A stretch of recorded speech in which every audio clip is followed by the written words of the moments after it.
Donald Trump rejeitou firmemente a ideia de tomar a Groenlândia e afirmou que os Estados Unidos não usarão força militar para isso. Assim, os europeus podem relaxar, mas essa declaração não veio do nada.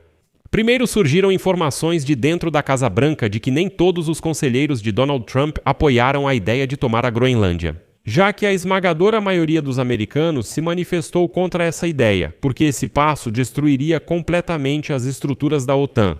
Donald Trump afirmou em Davos que não usaria força contra a Groenlândia e que já há supostamente algum acordo, por isso não imporá tarifas. Até o próprio Partido Republicano de Trump se voltou contra ele. Segundo o Financial Times, dentro do Partido Republicano aumentam as críticas à campanha agressiva de Donald Trump para tomar a Groenlândia. No Congresso chegaram a dizer que se Trump não se acalmar, será o próprio Partido Republicano de Donald Trump que poderá conter as ambições territoriais do presidente. Esse já é um desdobramento interessante para discutirmos. Meu nome é Alexei Pitti. Vamos discutir esse tema juntos, mas antes, inscreva-se no canal, deixe seu like e comente neste episódio. Isso facilita a divulgação no YouTube e serei muito grato a vocês. Inscreva-se no meu canal do Telegram Pitti News pelo link na descrição. Lá publicamos notícias em tempo real. Então Donald Trump aparentemente se empolgou com as ameaças de conquistar militarmente a Groenlândia. Sim, tanto que o Partido Republicano e seus conselheiros já tentam trazer o presidente americano à razão. Como resultado, Trump recuou. Começarei com as últimas notícias e depois organizaremos tudo.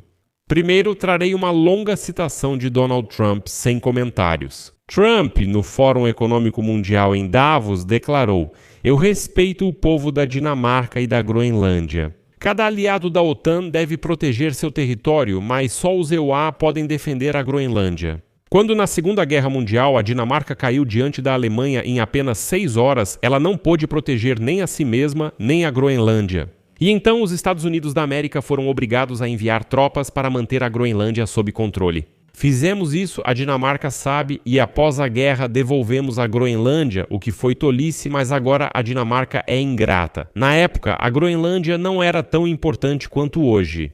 É uma ilha enorme e desprotegida, na verdade faz parte da América do Norte, é a fronteira norte do hemisfério ocidental, é nosso território. Em 2019, a Dinamarca disse que gastaria 200 milhões de dólares para reforçar a defesa da Groenlândia, mas gastaram menos de 1% desse valor. Digo isso com respeito à Dinamarca e seu povo. Essas são as razões pelas quais quero iniciar negociações para adquirir a Groenlândia, como fizemos com outros territórios, assim como europeus fizeram. Isso não ameaça a OTAN, mas reforça a segurança da aliança.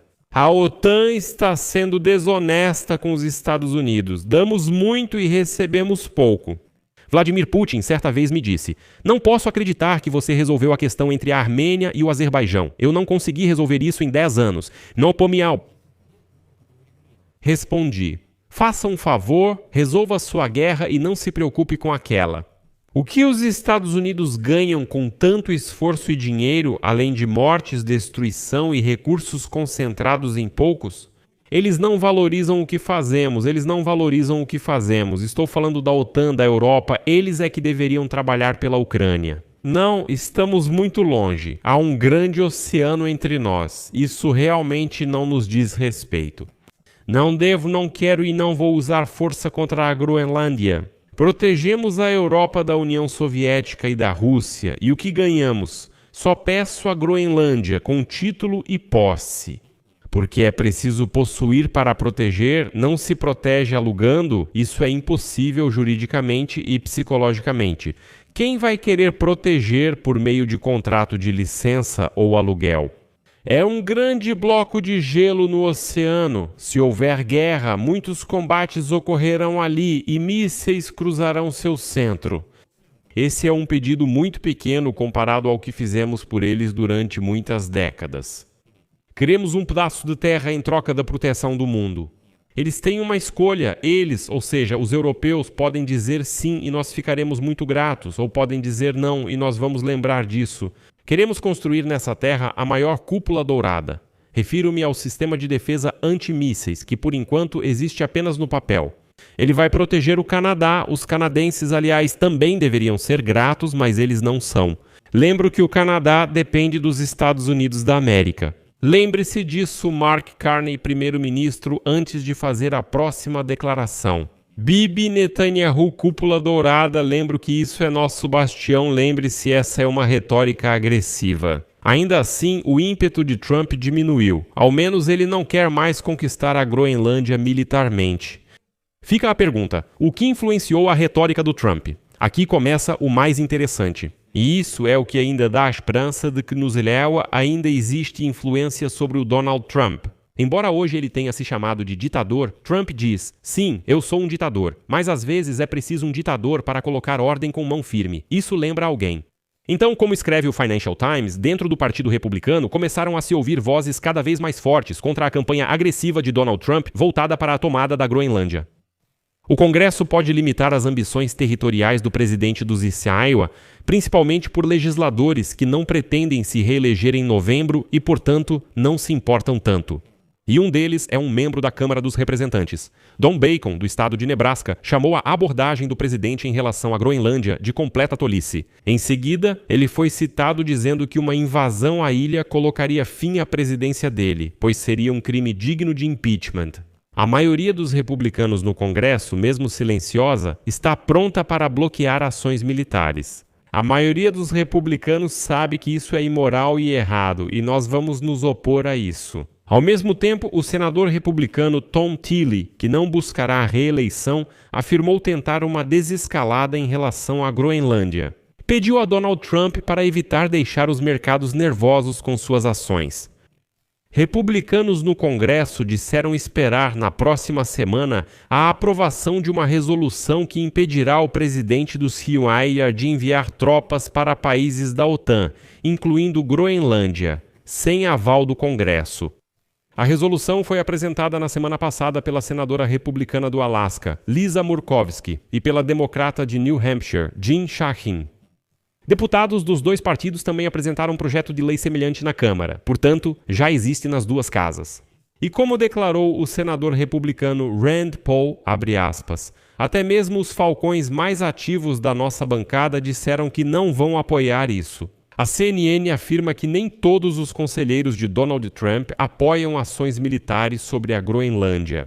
Alguns temem que o presidente tenha ido longe demais ao discordar de tudo que não seja o controle total da ilha. Fim de citação.